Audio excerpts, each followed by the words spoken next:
Yes, E. coli and this Bacillus and Clostridium. त्याच्यातला Bacillus and Clostridium हे जाडजूड rod आहे आणि E. coli एकदम थिन रॉड आहे. राइट.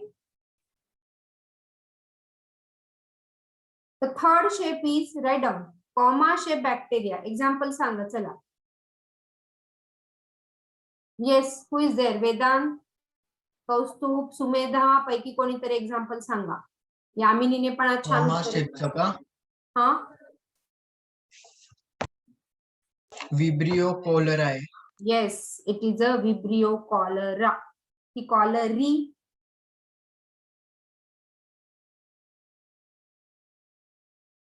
कॉलेरी लावलं. येस, जे कॉलेरा असतं.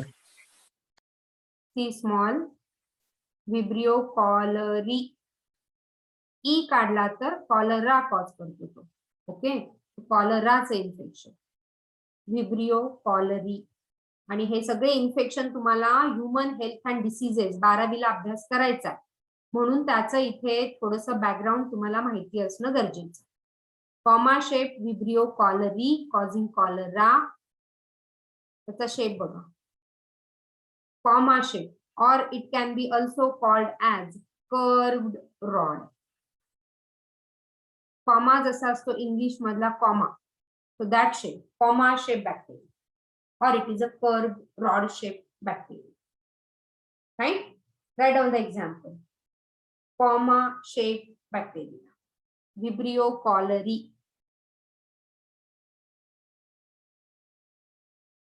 Next is a spiral shaped bacteria, Spirillum. Example सांगा याचं. Treponema pallidum. Exactly, very good, Yamini. It is a Treponema pallidum. STD causing bacteria. Yeah, pallidum. It comes from the group Spirochetes. Spirochetes. Okay, Treponema pallidum, Spirochetes, and this is sexually transmitted, causing sexual STDs, sexually transmitted disease, and this is into the spring-like structure. So it is a spring-shaped bacteria. You can see here. Write down the name. Write down the. Draw the shape of this particular bacteria. You can see the shape over here. आता spiral shape मध्ये दोन असतात, एक rigid spiral हा spirillum आणि एक flexible spiral तो स्पायरोकीट किंवा ट्रिपोनेमा पॅलिडम त्या स्पायरोकीट ग्रुप मधला एक्झाम्पल. एक्सक्यूज मी, हा जो रिजिड हे असतो, रिजिड स्पायरल, तो असा रोटेट होऊन फिरतो का? हा डिपेंड, म्हणजे ट्रिपोनेमा पॅलिडमला फ्लॅजेला असतो, पण दॅट इज कॉल्ड एज एंडोफ्लॅजिल. त्याच्या शीथ आहे ना, ही बाहेरची शीथ आहे, त्याच्या आतमध्ये त्याचा फ्लॅजेला असतो, त्याच्यामुळे तो रोटेट होतो. रिजिडचा जर असेल, स्पिरिलमला एखादा जर असा फ्लॅजेला असेल वरती, तर तो फिरेल, तो रोटेट, अदरवाइज नाही. Right? Yes ma'am. Yeah. So that is the next shape. सो 1, 2, 3 and 4 शेप. 4 मध्ये आपण 2 बघितले, दिस अँड दिस. याच्यामध्ये पण 2 बघितले, याच्यामध्ये 3 बघितले. ओके, सो हे सगळं लक्षात ठेवा. बाकीच्या ज्या मुलांनी उत्तर दिले नाही त्यांनी आपला आपला विचार करा, आपण खरंच अभ्यास करतोय का. तुम्ही तुम्हाला स्वतःला वाचवू शकता, मी नाही. लक्षात ठेवा, मी जे शिकवते ते सगळ्यांना सेम शिकवतीये. कोण किती घेतंय ते तुमच्यावर डिपेंड करतं.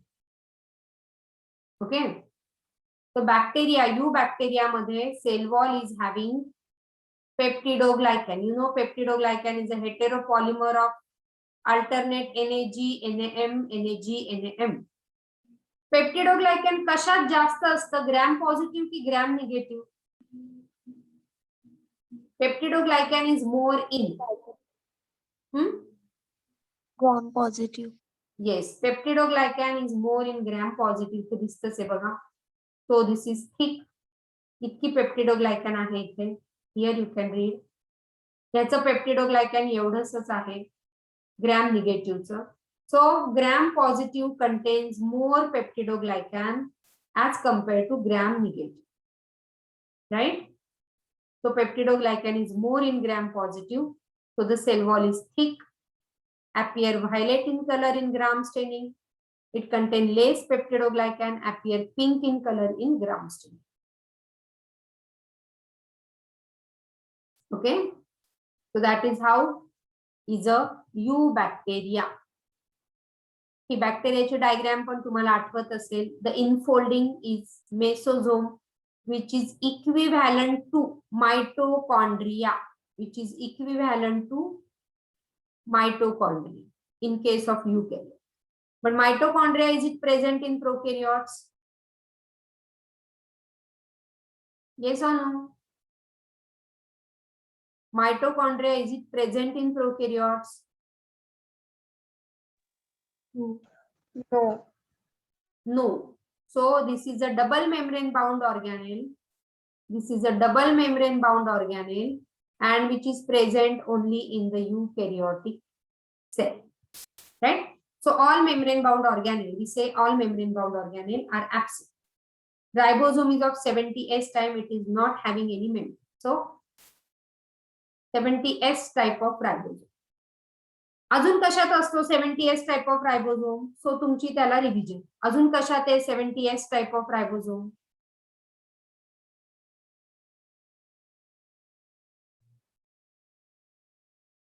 Yes,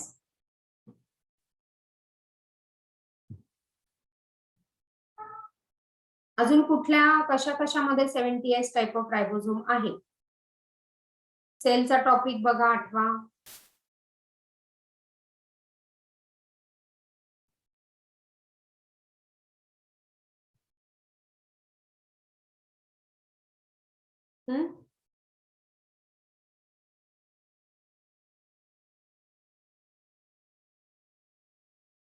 Yes, Ishwari.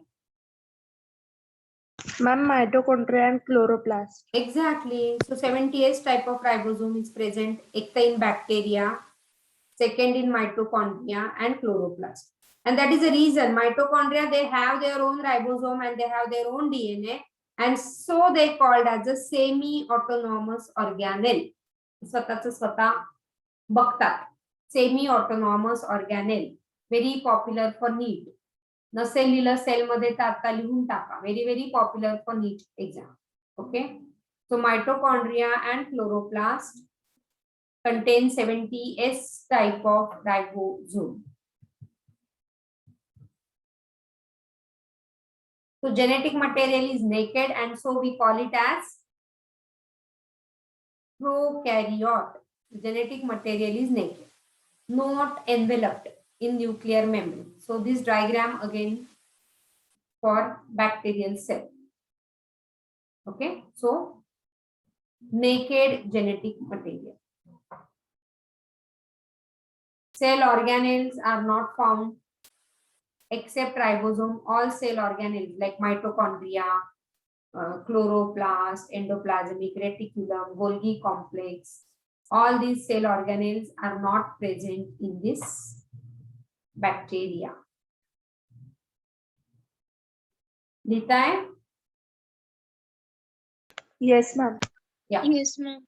Yeah. So when they are motile, they contain only flagella. So flagella is for the motility.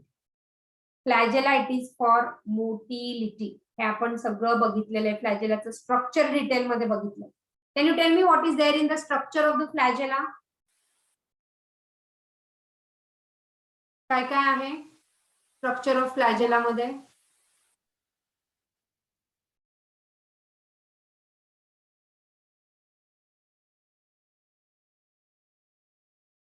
Refer to page number. चला, कोण सांगताय मला? आपण त्याला हायलाइट पण करायला मी तुम्हाला सांगितलं होतं. सेलचा पेज नंबर सांगा एनसीईआरटी प्रमाणे. Filament, hook and basal body. Exactly, Yamini. Wonderful. So it contains filament, hook and basal body. त्याच्यामधला longest part is longest part. So flagella contain 3 parts. That is again the revision for your cell. filament, hook, and basal body. You can refer to the lecture. And these are the three parts. Out of that, which one is the longest? That's your question. So your NCERT has mentioned. Yes. Filament. Yes. Refer to page number 129. नसेल highlight केलं तर highlight करून ठेवा. Filament is the longest portion. दिसतंय? Filament hook आणि त्याला highlight bold केलेलं आहे आणि त्याच्या खाली त्यांनी म्हटलंय filament is the longest portion extend from cell surface to outside. So हे जे काही बाहेर आलेलं आहे एवढं सगळं हे सगळं काय आहे filament. This is the filament. Right. चलो. So they have the very extensive metabolic diversity. म्हणजे काही ऑटोट्रॉफ पण आहे. So which kingdom shows a extensive metabolic diversity? असा प्रश्न येतो. So this you write in your neat point. Which group or which kingdom shows the most extensive metabolic diversity? So that is monada. Highlight करून ठेवा किंवा लिहून ठेवा.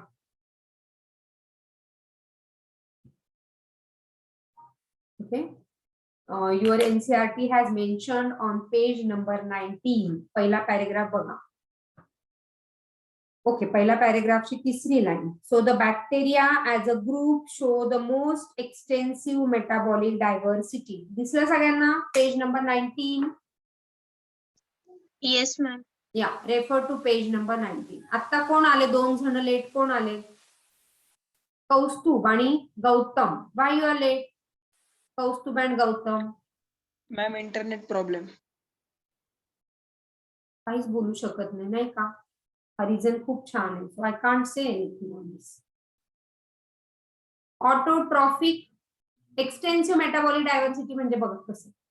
Autotrophic, heterotrophic. Autotrophic मध्ये किमोसिंथेटिक, photosynthetic, parasitic and सॅप्रोफायटिक.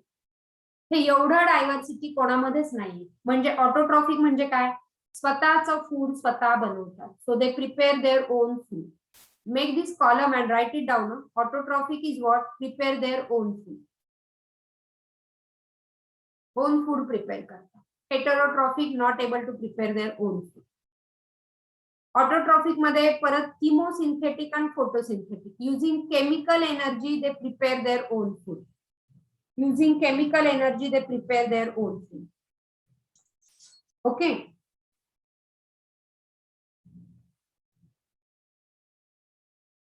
जसं see chlorobium, green sulphur bacteria. Example लिहायचे. कोणाचं देते मी हे? Photosynthetic. Your HSC has mention photosynthetic. पुढे ह्याच्यात पण एक्झाम्पल असेल पण इथल्या इथे तुम्ही HSC तिथे ब्रॅकेट मध्ये HSC लिहून टाका. तो क्लोरोबियम. हा तुमच्या HSC ने मेन्शन केलेलं. किमोसिंथेटिक क्रोमॅटियम. क्लोरोफिल आहे लक्षात घ्या म्हणून photosynthetic. Using light energy they prepare their food material. Chloro आहे तो फोटोसिंथेटिक. क्रोमो आहे क्रोमोबियम और Chromatium. Okay. Can be the chemosynthetic bacteria.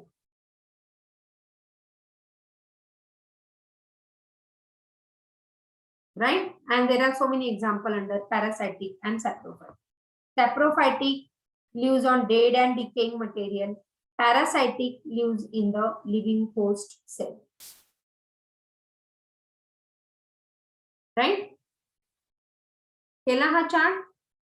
So which one is showing the most extensive metabolic diversity? नीट मध्ये आलेला प्रश्न आहे.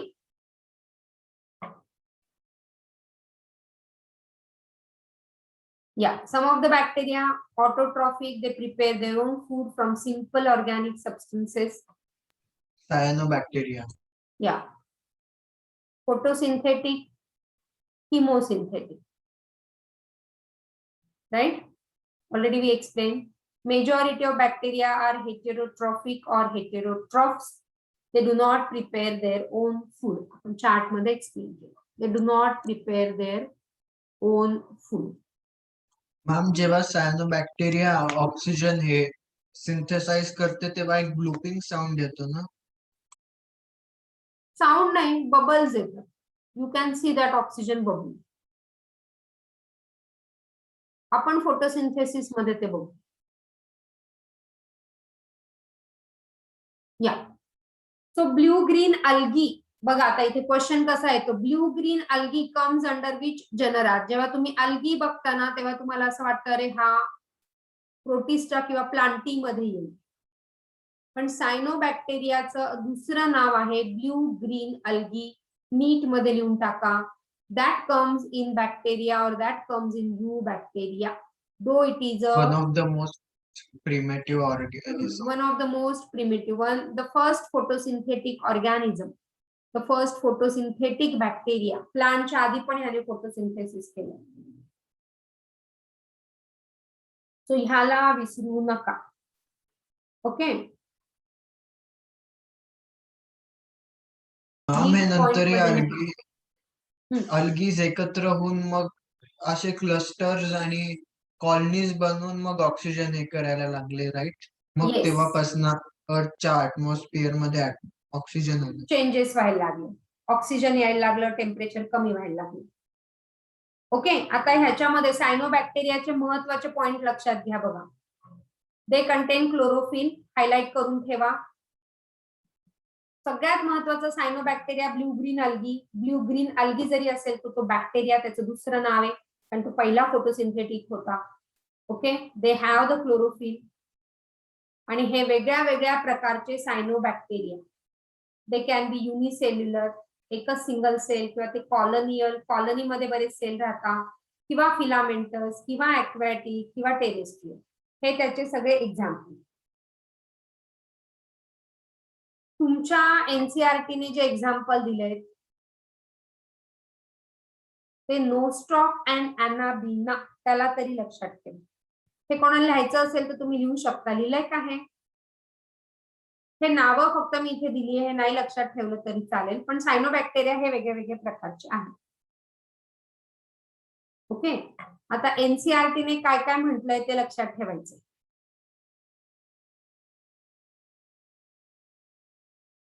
The most primitive oxygenic photosynthesis. हे diagram एनसीईआरटीने नाही दिलेली, पण ह्याच्या इथे तुम्ही बघू शकता की हे फोटोसिंथेटिक पिगमेंट आहे.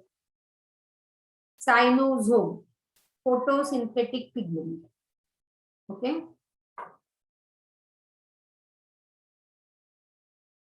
हा त्याचा सेल स्ट्रक्चर आहे सगळा. आतमध्ये त्याच्या हे जेनेटिक मटेरियल, आणि इथे जर तुम्ही बघत असाल हे नोड्यूल लाईक स्ट्रक्चर, ते हे सगळे फोटोसिंथेटिक पिगमेंट आहेत.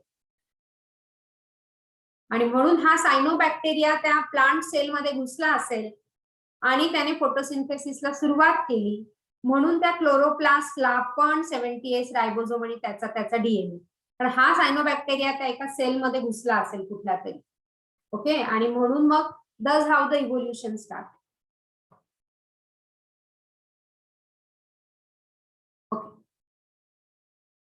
आता सायनोबॅक्टेरियाचा जो डायग्राम दिलाय बघा on page number 19, refer to your NCERT page number 19. Open केलं सगळ्यांनी? Yes, ma'am. Yeah, so that diagram is for blue green algae, म्हणजे सायनोबॅक्टेरिया. सायनोबॅक्टेरिया एक ग्रुप झाला, त्याच्यामध्ये वेगळे वेगळे मेंबर्स होते. जसं आपला 11वीचा एक ग्रुप झाला, 11वी मध्ये असलेली वेगळी वेगळी मुलं, तसा सायनोबॅक्टेरिया एक ग्रुप, त्याच्यामध्ये असलेली सगळी वेगळी वेगळी मेंबर्स, ते वेगळे मेंबर्स वेगळं वेगळं काम करतात. So filamentous, blue green algae, nostoc. Okay, आणि त्या नॉस्ट्रॉक मध्ये दिलेली हेटेरोसिस्ट. ओके, वाचा तिकडे. सो पहिल्यापासून वाचा. There are thousands of new bacteria. Are you reading that? Or true bacteria, they are characterized by the presence of rigid cell wall and, if motile, a flagella. The cyanobacteria, also referred to as blue-green algae, highlight करा, have chlorophyll A. The chlorophyll A ला पण highlight करा. Similar to green plants. The cyanobacteria are unicellular, colonial, filamentous, freshwater, marine or terrestrial. हे आपण already बघितलं आणि म्हणून त्याचे एक्झाम्पल मी तिथे टाकले. Okay. The colonies are generally surrounded by gelatinous sheet. ते म्हणजे स्लिपरी असतं ना. स्लिपरी म्हणून तिथे डायग्राम मध्ये दिलंय बघा, म्युसिलॅजिनस शीट. इथे जर बघितलं मग हे लाईट त्याला ग्रीन कलरचं, मराठीत शेवाळ म्हणतात का? नाही शेवाळ इज अ स्पायरोमेरा. स्लिपरी. ओके. सो हे जे इथे दिलंय that is a mucilaginous sheet और जिलॅटिनस शीट. हे बघ इथे दिलेलं आहे. This is a gelatinous sheet and they form the bloom. हे बघा, they form the water blooms in polluted water. हे जे दिसतंय सगळं वॉटर ब्लूम्स, ते तुमच्या एनसीईआरटी ने म्हटलंय, वाचा तिथे. They हो मॅम, often दिसतात. form blooms in polluted water. Highlight करून ठेवा. हो. Which form? मॅम, हम्म. पुण्याहून नाशिकला येताना काही तळे लागतात ना, त्यात दिसतात ते algaes. Yes. So that might be algae, पण one of the bloom is due to the cyanobacteria. म्हणजे फक्त cyanobacteria असं नाही, पण one of the member for algal bloom is cyanobacteria. Okay. Some of these member can fix atmospheric nitrogen in the specialized cell called heterocyst. Highlight करा. You get question. What is the role of heterocyst? Heterocyst आणि नीट point मध्ये लिहून टाका. Heterocyst of nostoc and anabina helps to fix the atmospheric nitrogen. हे तुमच्या नीट point मध्ये जाऊ द्या.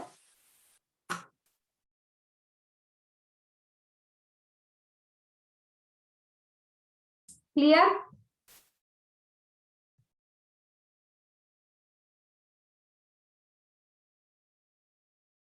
ओके. आता समुद्रामध्ये जसं आपण म्हटलं, they could be marine as well as they are fresh water, they can be found on land, असे वेगळे वेगळे मेंबर्स आहेत. सो मराईन और टेरेस्ट्रियल, मराईन जेव्हा अल्गी आहे, हा ब्लू ग्रीन अल्गी आहे, द नेम इज अ ट्रायकोडेस्मियम अरिथ्रियम. हे तुम्ही केव्हीपीवायच्या वगैरे एक्झामला जातात ना, तेव्हा तुम्हाला महत्वाचं असतं, हे असे विचारतात क्वेश्चन. सो ट्रायकोडेस्मियम एरिथ्रियम हा जो रेड टाइड सगळा आलेला आहे, रेड कलर जो दिसतो, that is because of this red cyanobacteria, which is a trichodesmium erythrium. Erythrocytes, red color cell, so erythrocytes. केव्हीपीवाय ला जाणारे कोण कोण आहेत? कधी केव्हीपीवाय ची exam? 7 November. Okay. So preparing for that. सगळा 11वीचा सिलेबस झाला पाहिजे. त्याच्यामध्ये फिजिओलॉजी महत्वाचं करून ठेवा. फिजिओलॉजी सगळी. ओके. आणि हे सगळे कॉमन पॉइंट्स नेटवरनं यू कॅन डाउनलोड. मला मिळाले, माझ्याकडे होते केव्हीपीवायचे बरेच क्वेश्चन्स, मला मिळाले तर मी टेलिग्रामवर फॉरवर्ड करते. पण नेटवर तुम्हाला केव्हीपीवायच्या ऑफिशियल वेबसाईटवर त्यांचे पण बरेच प्रिव्हियस क्वेश्चन्स आहेत दिलेले. ठीक आहे ना? हे सगळे डाउनलोड करा आणि सोडवायचा प्रयत्न करा. एक्सक्यूज मी मॅम, एक मिनिट, मागची स्लाइड दाखव. Yes. Thank you ma'am. Yeah. So heterocyst आपण ऑलरेडी लिहिलंय. मध्ये मध्ये बघा, डायग्राम मध्ये पण बघा, तुमच्या एनसीईआरटीच्या तसाच्या तसा डायग्राम स्कॅन करून टाकतात आणि ह्याला ए लेबल करतील and label this and give its role. So it is a heterocyst. Option मध्ये असेल heterocyst to fix atmospheric nitrogen. Okay. So heterocyst fixing atmospheric nitrogen. So ma'am, या सायनोबॅक्टेरियाची स्लाइड पण बनवू शकतो ना आपण मायक्रोस्कोप? येस, बनवू शकतो. का नाही? बनवू शकतो. Okay. Asexual reproduction, again, now this is a higher level or somewhere you will get in plant kingdom or something like that. Akinids. During asexual reproduction, the cyanobacteria form specialized structure called as a harmogonia, or it is a thick-walled akinids. मध्ये बघा, akinids thick walled structure तयार करतो आणि तिथून मग त्याचं asexual reproduction. मग हा ब्रेक होईल आणि इथून पूर्ण परत तो सायनोबॅक्टेरिया तयार. ओके.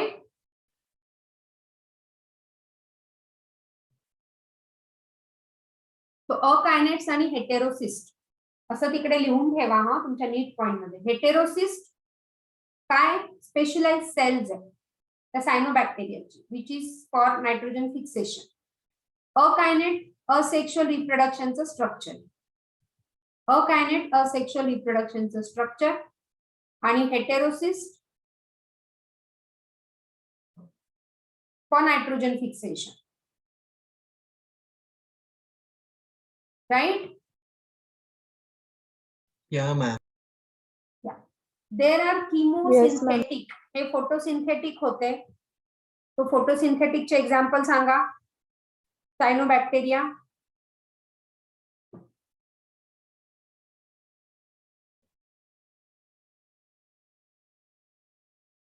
आताच बोललो ना आपण. नॉस्टॉक अँड अनाबिना हायलाइट करा एनसीआरटी. हेटेरोसिसच्या पुढे दिलंय बघा नॉस्टॉक अँड अनाबिना. नावं आपल्या ओळखीची नाही पण रोज वाचलं तर ओळखीचे होतील.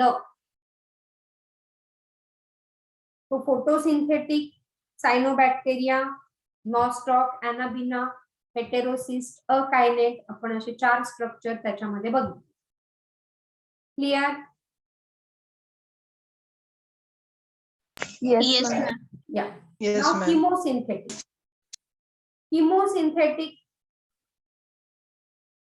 जे नायट्राइट्स आणि नायट्रेट्सला रिड्यूस करतात आणि त्याच्यापासून एनर्जी करतात, एनर्जी गेन करतात, स्वतः फूड बनवून. आणि म्हणून ही किमोसिंथेटिक ऑटोट्रॉफिक बॅक्टेरिया. मग किमो आणि फोटो मधला फरक कळतोय का?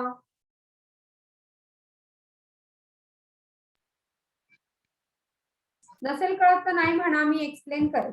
किमो म्हणजे केमिकली आणि फोटो म्हणजे विथ द लाईट म्हणजे कोण या डिपेंड्स लाईट ऑन एनर्जी कोणत्या. जसे आपले प्लांट करता लाईट एनर्जी ऍब्झॉर्ब करतात आणि त्याच्यापासून फूड बनवतात, तसे हे केमिकल घेतात आणि त्याच्यापासून फूड बनवतात. तो chemosynthetic. Photo is a light, chemo is a chemical. Clear? Okay. मग आता हे काय करतात, हे various material like nitrates, nitrites हे ऑक्सिडाइज करतात अमोनिया, आणि हे सगळे तुम्हाला परत येणार आहे तुमच्या इकॉलॉजी टॉपिक मध्ये. तिथे तुम्हाला हे लक्षात ठेवायला लागेल. ओके. सो आपण नायट्रिफिकेशन, डिनायट्रिफिकेशन, अमोनिफिकेशन अशा वेगळ्या वेगळ्या टर्म्स तिकडे यूज करणार. ओके. आणि म्हणून हे जे पडलेलं असतं अमोनिया आहे, नायट्रेट्स आहेत, त्यांना डिग्रेड करायचं काम हे बॅक्टेरिया करतात.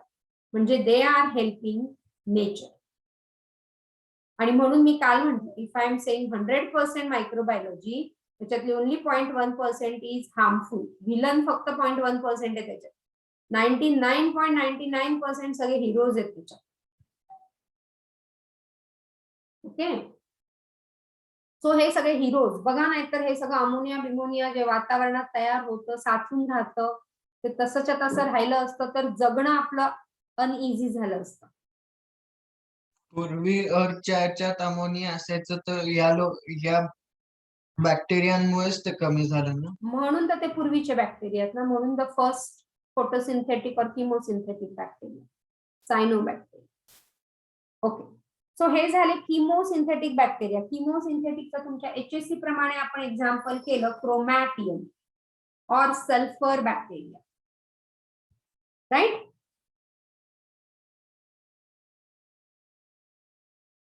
नाव heterotrophs.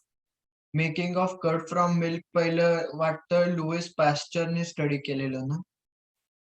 Pasteurization, yes. So majority of heterotrophic bacteria are saprophytes or decomposed. And they have again the significant effect. Making of curd, हे mushrooms आहेत.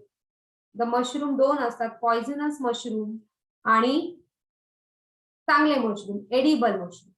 मशरूम जे खाणं आपण जे ज्याची एडिबल भाजी मशरूम आहे, करतो. जे नॉनव्हेज नसेल खा तर त्यांनी हे मशरूम नक्की खा. बिकॉज एडिबल मशरूम्स खूप न्यूट्रिएंट मला देतात. खूप आवडते भाजी मशरूम. येस. सो इवन मी तर दिवसात 2 दिवसात एकदा मी मशरूम खाते because I don't eat non veg. आणि so that all amino acid proteins essential I get from that mushroom. Mushroom farming करणं हे माझं एक ड्रीम होतं जेव्हा मला टीचिंग मध्ये नव्हतं यायचं. Actually I wanted to establish my own industry. आणि माझी मी मायक्रोबायोलॉजी शिकून आल्यानंतर मला पहिल्यांदा प्लांट टाकायचा होता हा mushroom कल्टिवेशनचा. I tried all my level best, but because of certain family restriction, typical that time, 25 years back, 27 years more precisely, माझ्या MSc ला झाले. So तेव्हा तो typical family restriction किंवा whatever family problems, I could not establish my industry. So माझी पहिली industry I wanted to, म्हणजे माझं पहिलं ड्रीम होतं की I wanted to go to US in the Human Genome Project. Okay, Human Genome Project. HGP असाच त्याचा short form असतो. तर तुम्ही शिकणार आहात 12वी. तो पहिला माझा प्लॅन होता की I wanted to fly to US for this human genome project. I was selected from Poona university, but again I could not go. आणि म्हणून मग I was plan for the second की I will establish a industry on this mushroom cultivation. पहिली industry मला टाकायची होती आणि त्याच्याबरोबर सायमल्टेनियस मला इंडस्ट्री टाकायची होती फॉर ईस्ट प्रोडक्शन. मी इथे ना आपलं हे थांबवते.